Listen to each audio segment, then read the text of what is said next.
এই পর্যায়ে শান্তির প্রতীক পায়রা অবমুক্তকরণ। পায়রা অবমুক্ত করছেন আজকের অনুষ্ঠানের সভাপতি জনাব শহীদুল ইসলাম সোহাগ, উপজেলা নির্বাহী অফিসার গাজীপুর কিশোরগঞ্জ। সাথে আছেন আমাদের আজকের অনুষ্ঠানের প্রধান অতিথি জনাব শেখ মুজিবুর রহমান ইকবাল, মাননীয় জাতীয় সংসদ সদস্য কিশোরগঞ্জ ৫ বাজিতপুর মিত্রি। আছেন জনাব S M Shahidullah, officer in charge Bajitpur থানা বাজিতপুর কিশোরগঞ্জ ও বীর মুক্তিযোদ্ধাগণ।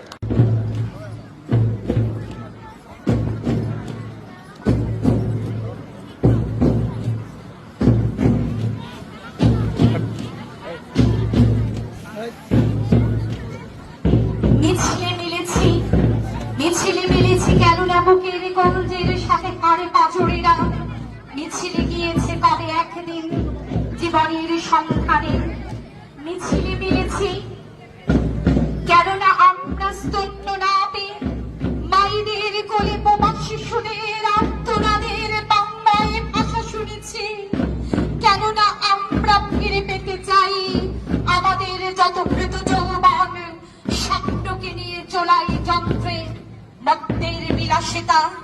কেননা দেশের যত ঘর বাড়ি মাঠ ঘাট পাঠ ফিরে পেতে চাই তাদের জন্মদাতা কাল পুরুষের হাত থেকে। তাই জিজ্ঞাসা ছেড়ে জবাব লিখেছি ঘোষণার অক্ষরে, এদেশ আমার, এদেশ আমার।